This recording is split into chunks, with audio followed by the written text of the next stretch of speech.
Hello guys, good morning. आज हम बात करते हैं इस बैच 21 सितंबर को उत्तराखंड वीडियो की एग्ज़ाम परीक्षा है। उस बैच का यह लास्ट टेस्ट है। मंडे से हम जीएस वीक में एक जीएस का टेस्ट करेंगे, एक उत्तराखंड का। लास्ट के 2 दिन उत्तराखंड के अपर पीसीएस के प्रीवियस ईयर के क्वेश्चन पेपर सोल्व करेंगे और बीच के 2 दिन जीएस से रिलेटेड क्लासेस होंगी। यदि आप चैनल पर नए हो तो चैनल को सब्सक्राइब करना। बात करते हैं आज के टेस्ट के बारे में। हाइड्रोजन सल्फाइड प्रदूषक का मुख्य स्रोत है। हमें बताना है कि हाइड्रोजन सल्फाइड प्रदूषक का मुख्य स्रोत कौन होता है। ये टेस्ट पेपर यूपी के आरओ के प्रीवियस ईयर का क्वेश्चन पेपर है। 2021 से लिया गया है पूरा जीएस।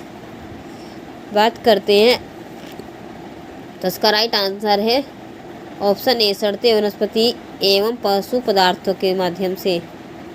क्वेश्चन नंबर 2 है, घटते उत्पादकता के क्रम में अधोलिखित में से कौन सा पारितंत्र क्रम सही है। घटते हुए क्रम में मैंग्रोव वन सर्वाधिक होता है, उसके पश्चात घास का मैदान, उसके पश्चात झील और सागर, सबसे लास्ट में उत्पादकता का केंद्र। ऑप्शन सी इसका राइट आंसर है। क्वेश्चन नंबर 3 है, निम्नलिखित में से कौन सा सही सुमेलित नहीं है। देश दिए गए, उनकी राजधानियाँ दी गई हैं। एंटीनिगो और बारमूडा की राजधानी है सेंट जोन्स।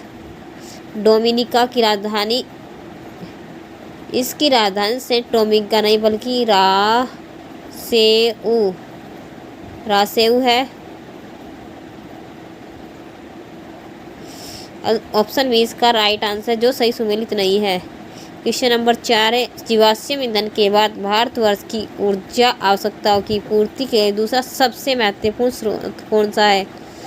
सबसे महत्वपूर्ण में बात की है तो इसका राइट आंसर हो जाएगा ऑप्शन डी, सौर ऊर्जा दूसरे नंबर पर भारत की ऊर्जा की आवश्यकता को पूर्ण करता है। क्वेश्चन नंबर 5 की बात करते हैं।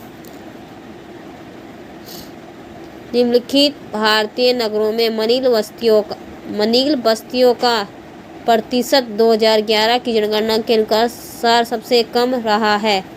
तो किस स्थान पर नगर यानी कि किस नगर में मलिन बस्तियों का प्रतिशत सबसे कम रहा है। तो इसका राइट आंसर हो जाएगा ऑप्शन ए, गुजरात का अहमदाबाद। क्वेश्चन नंबर 6 की बात करते हैं।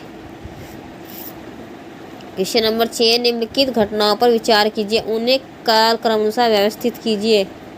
भारत में चीनी उद्योग का वर्ष पूछा है, इन्हें वर्षों के आधार पर सही व्यवस्थित करना है। तो हमें पता है कि भारत में चीनी उद्योग का हुआ है। चीनी उद्योग का विकास 1904। रिसडा में जूट व्हील का प्रारंभ हुआ था 1855 में। भारत में स्टील का भी प्रथम बार उद्घाटन हुआ था 1870 में। और बम्बई में प्रथम कपड़ा मिल का प्रारंभ हुआ था 1818 में। इस आधार पर अब हम इनका सही क्रम लगा सकते हैं। सबसे पहले किसका विकास हुआ था। बम्बई में कपड़ा मिल का प्रारंभ 4।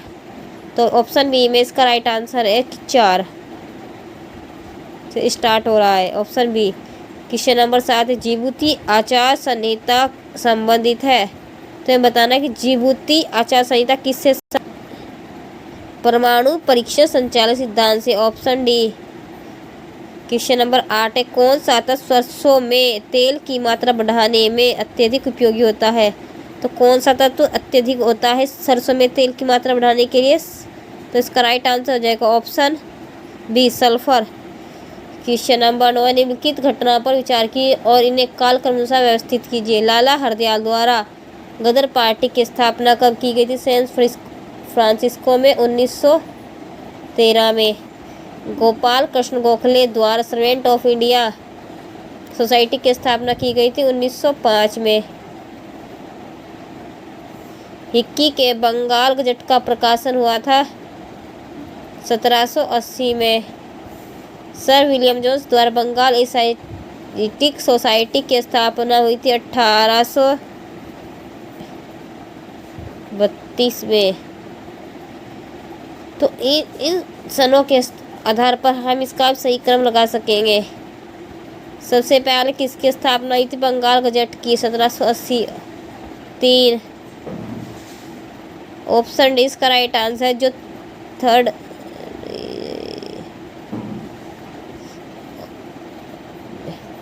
उसके पश्चात बात करते हैं सर विलियम जोन्स द्वारा बंगाल सोसाइटी, और उसके लाला हरदयाल की कमेटी। ऑप्शन डी इसका राइट आंसर हो जाएगा। क्वेश्चन नंबर 10 है, निम्नलिखित में से कौन सा देश अब्राहम समझौते के हस्ताक्षरकर्ता देश है? तो इसका सही आंसर हो जाएगा कि अब्राहम समझौता किन पर हस्ताक्षर करने वाले देश कौन से थे?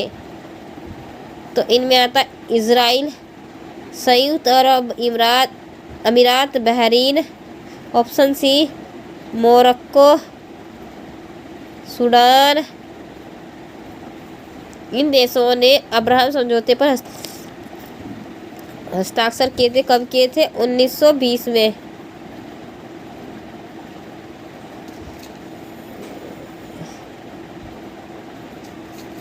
क्वेश्चन नंबर 11, निम्नलिखित में से किस सुल्तान ने साम्राज्य की सीमाओं की सुरक्षा हेतु एक विशेष सेना को नियुक्त किया था?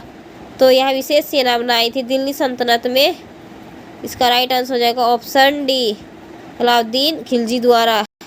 क्वेश्चन नंबर 12, नीचे दो कथन दिए गए। एक कथन ए कहा गया, दूसरे को कारण आर कहा गया। कथन ए है कि रविंद्रनाथ टैगोर नाइटहुड की उपाधि को त्याग दिया था, और कारण है कि वे असहयोग आंदोलन में भाग लेना चाहते थे। कथन एक तो सही है कि उन्होंने नाइटहुड की उपाधि त्यागी थी, परंतु वे और दो गलत है, क्योंकि यह इन्होंने असहयोग आंदोलन के लिए नहीं बल्कि जलियांवाला हत्याकांड के पश्चात नाइटहुड की उपाधि से त्यागपत्र दिया था को त्याग दिया था। ऑप्शन सी इसका राइट आंसर, ए सही आर गलत। क्वेश्चन नंबर 13 है, निम्नलिखित में से कौन सा कथन सही नहीं है? मनुष्य का कान 100 हर्ट्ज पर सबसे सुग्राही होता है। मनुष्य की आंख लाल रंग के लिए अधिक सुग्राही, मनुष्य की आंख लाल रंग के लिए नहीं बल्कि हरे रंग के लिए सुग्राही होती है। ऑप्शन बी इसका राइट आंसर है। ऑप्शन सी और डी भी इसके सही है। ऑप्शन बी इसका सही नहीं है, क्योंकि मनुष्य की आंख हरे रंग के लिए सुग्राही होती है, लाल रंग तो आंखों में चुभता है। क्वेश्चन नंबर 14 है, भारत शहरी वेधशाला निम्नलिखित में से किस स्थान पर स्थित है? भारतीय शहरी वेधशाला स्थित है, यह स्थित है ऑप्शन बी नई दिल्ली में स्थित। क्वेश्चन नंबर 15, 10 दिनों से अधिक दिनों तक उपवास करने पर लीवर पर क्या प्रभाव पड़ता है? तो लीवर पर प्रभाव पड़ता है कि लीवर में किस तत्व की कमी होगी, अधिकता होगी। हमें बताना है कि लीवर में 10 दिन तक उपवास रखने पर ग्लूकोज स्तर पर कम हो जाता है। ऑप्शन ए इसका राइट आंसर है। क्वेश्चन नंबर 16 है, सूची 1 को सूची 2 से सुमेलित कीजिए। सूची 1 में युद्ध दिए गए, सूची 2 में वर्ष दिए गए हैं। सूची 1 है कि द्वितीय आंग्ला मैसूर युद्ध यह हुआ था 1780 से 84 के बीच। दूसरा अंग्रेजों और हैदर अली के बीच। दूसरा आंग्ला फ्रांसीसी युद्ध, अंग्रेजों और फ्रांसीसियों के मध्य युद्ध हुआ था 1750 से 1754। द्वितीय आंग्ला मराठा युद्ध, यह दूसरा आंग्ला मराठा युद्ध हुआ था 1803 से 1806। और द्वितीय आंग्ला अफगान युद्ध हुआ था 1878 से 1880। ऑप्शन ए इसका राइट आंसर है। क्वेश्चन नंबर 17, निम्नलिखित में से कौन सा उपयोगिता सॉफ्टवेयर है? कौन सा यूजफुल सॉफ्टवेयर होता है? तो इन दिए गए ऑप्शन के अकॉर्डिंग एंटीवायरस उपयोगिता सॉफ्टवेयर। क्वेश्चन नंबर 18 है, फसल चक्र के संबंध में निम्नलिखित में से कौन सा कथन सही है? कथन 1 है कि गहरी जड़ों वाली फसलों के बाद उसी तरह की फसल उगानी चाहिए। कथन 2 है कि फलीदार फसल के बाद बिना फली वाली फसल लेनी चाहिए। तो गहरी जड़ों वाली फसलों के बाद कथन 1 गलत है, जबकि कथन 2 सही है। ऑप्शन बी इसका राइट आंसर है। क्वेश्चन नंबर 19 है, निम्नलिखित में से कौन सा ऑपरेटिंग सिस्टम एक ओपन सोर्स है। तो कौन सा ऑपरेटिंग सिस्टम ओपन सोर्स है? तो इसका राइट आंसर हो जाएगा option C, Linux. Question number 20 है, कौन सा डिवाइस आपको कंप्यूटर में डाटा और निर्देश दर्ज करने की अनुमति देता है? कौन सा डिवाइस है जो कंप्यूटर में डाटा और निर्देश को दर्ज करने की अनुमति देता है? तो यह देता है input device, option A. Question number 21 है, निम्नलिखित में से कौन सा एंटीवायरस उपयोगिता नहीं है? तो कौन सा एंटीवायरस सॉफ्टवेयर नहीं है? तो माइक्रोसॉफ्ट आउटलुक एंटीवायरस सॉफ्टवेयर नहीं है। क्वेश्चन नंबर 22 है, कंप्यूटर में फायरवॉल का उपयोग क्यों किया जाता है? कंप्यूटर में फायरवॉल का उपयोग किया जाता है, ऑप्शन आंसर हो जाएगा इसका ऑप्शन डी, सुरक्षा के लिए। क्वेश्चन नंबर 23 है, निम्नलिखित में से किसका संबंध हरित क्रांति से नहीं है? ग्रीन एविएशन से संबंधित कौन व्यक्ति नहीं है? विलियम गोड्स ने हरित शब्द को पहली बार हरित शब्द को गढ़ा था।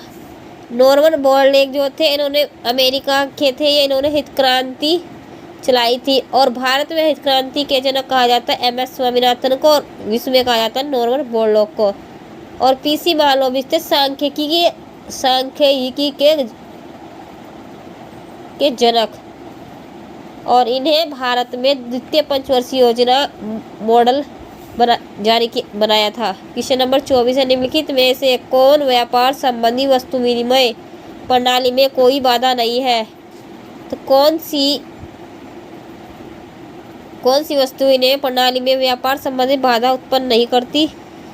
तो यह नहीं करती, ऑप्शन इसका राइट आंसर हो जाएगा ऑप्शन बी, व्यापार में व्यक्तिगत संबंधों का विकास विनिमय प्रणाली में बाधा उत्पन्न नहीं करता। क्वेश्चन नंबर 25 है, सुरेश तेंदुलकर समिति ने किस वर्ष अपनी रिपोर्ट प्रस्तुत की थी? तो किस वर्ष प्रस्तुत की थी?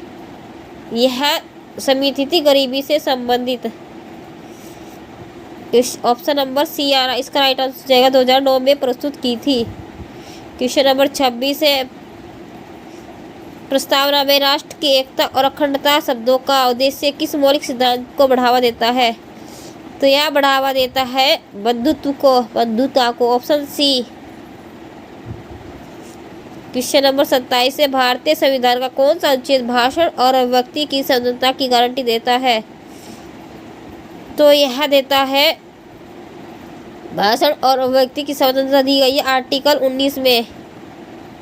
आर्टिकल 25 है, अंतःकरण की धर्म की आज़ादी। आर्टिकल 24 है, विधि के समक्ष समानता और विधि के लिए संरक्षण। और आर्टिकल 21 है, प्राण एवं दैहिक स्वतंत्रता। अनुच्छेद 19 के तहत भाषण अभिव्यक्ति में 6 अधिकार भारतीयों को दिए गए हैं। क्वेश्चन नंबर 28, भारतीय संविधान का कौन सा अनुच्छेद नए राज्यों के गठन और मौजूदा राज्यों के क्षेत्रों, सीमाओं या नामों में परिवर्तन का प्रावधान देता है? तो यह देता है ऑप्शन बी, अनुच्छेद 3। और अनुच्छेद देता है नए राज्यों के गठन की अनुमति,